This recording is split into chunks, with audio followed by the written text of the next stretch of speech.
Well, hey everybody, Wes McDonald here, and welcome to another exciting episode of Tigerpaw Radio. And yes, if you're watching on this YouTube, we're actually doing a video version of the podcast now as well. So in today's episode, we're going to be talking about customer service and keeping customers for the long haul. So our guests today are Joel Vaslow and Corey Odvody. So thanks very much for being with us today. So one of the things I'm going to do, just to set the stage before we actually move into the questions, is go through some interesting statistics that I gathered while doing some research through HubSpot. So why does customer service matter? I think we all know that it does, but the statistics might surprise some people.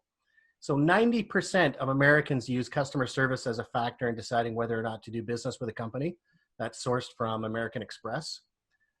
Investing in new customers is between 5 and 25 times more expensive than retaining existing ones. So from a cost perspective, obviously it makes sense to hold on to those customers as well. Fully 49%, almost 50% of American consumers switched companies last year due to poor customer service. And 73% of customers fall in love with a brand and remain loyal because of friendly customer service reps. All right, so let's get into it. And Corey, maybe I'll start with you. If you're going to define customer service, how would you do that? What is customer service? Well, certainly encompasses a lot of things, but really it's the top to bottom experience, and every person that touches that customer is part of their experience and part of the service they receive.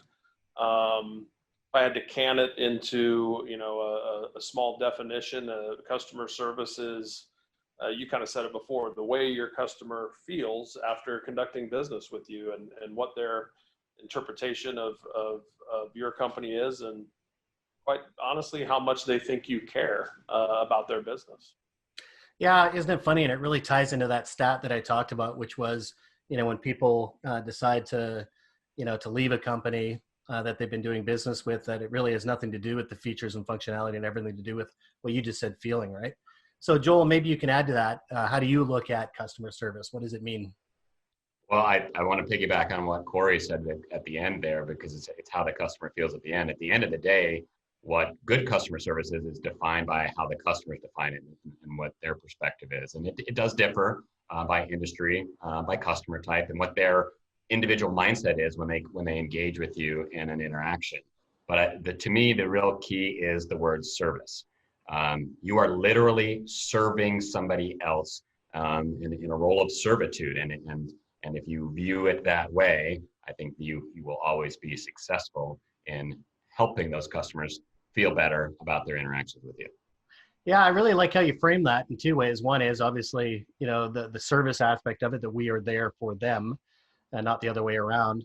And secondly, that we've really got to understand how they define it. And that's probably the tricky part, right? Is each customer is different, finding out what they value in that,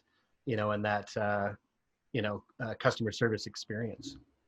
I really appreciate you sharing that. And I know that our listeners and our viewers do too. And we are out of time. So in the interest of respecting both of your time, thank you so much for taking the time to actually do this interview today. And for everyone that's listened in today, I know that you've gotten some gold nuggets for yourself when it comes to customer service. You can get more information and more learning at www.tigerpaw.com. Just look for the resources tab and you'll find some additional learning materials, both in podcast as well as blog format and of course video.